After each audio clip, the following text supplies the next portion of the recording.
morning, gentlemen and ladies. And first of all, I would like once more to welcome you to Riga, to Latvia. And usually here in the Northern Europe, we start with apologies, and I have to apologize for the bad weather, because obviously autumn is coming according to calendar.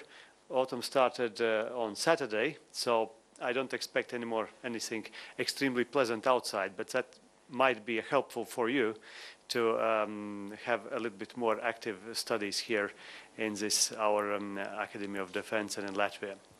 And if I have to start still a little bit of informal side, I was coming here and thinking, what can I tell to all this group of so splendid generals who have been spending all their life studying military affairs, and looking to my own career, I must say that I never could imagine, let's say, 20 or 30 years ago, that me being let's say, a sergeant of a former Soviet army, I would have so many generals around to whom I will have a chance to say a few words.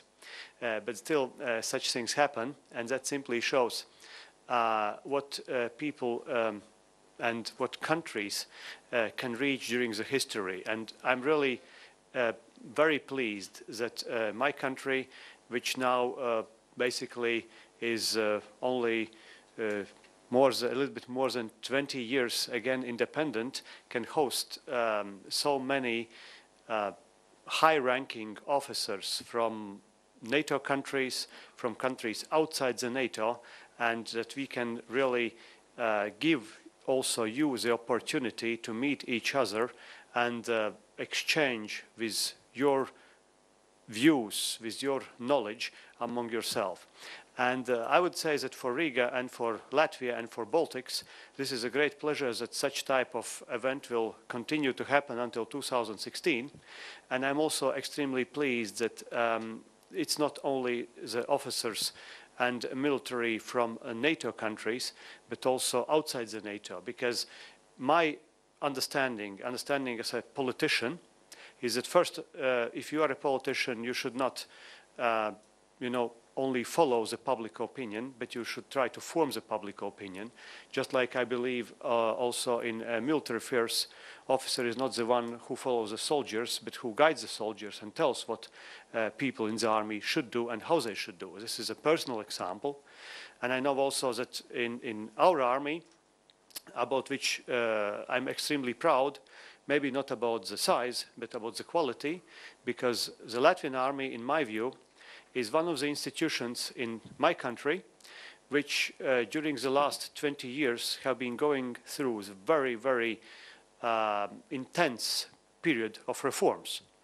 And it's very easy to change the laws. And if we are looking to the countries around the globe which are going now through the different types of revolutions, either Arab Spring or singing revolutions like here some decades ago, we can see that laws we can change in 3 months, in half a year, and a year, but to change people's minds, that really takes a time. And country, it's not the government. Country, it's not a president. Country, it's not a minister. Country, that's people, at least in democracies.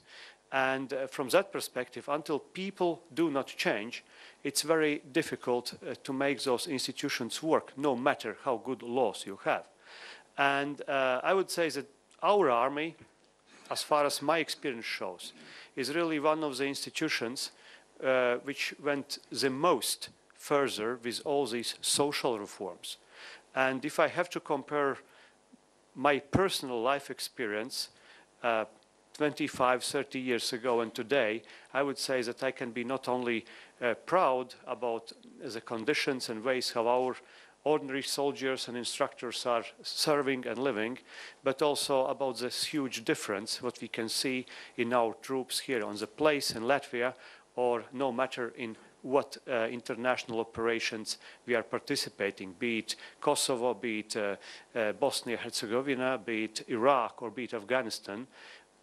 I think that we can only show the best side, or we can show this best side of this reform through our military, and I actually wish that many other Latvian institutions and societies would go so fast through the reform as our military did.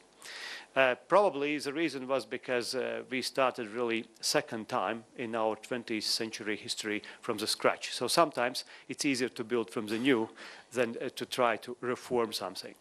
But I will not take more your time. I once more wanted to say thank you very much for being here. And please remember, not only think about the military, NATO, defense issues, but please try to enjoy also my country, our capital Riga. Try to see the best is because out of that, because Riga is an ancient city of more than 800 years old, one of the Hansa cities, which always have been hosting different cultures, different identities, but at the same time being always the center of the Baltics and the center of also the Latvian identity. And we are very proud about that. Thank you very much and good luck.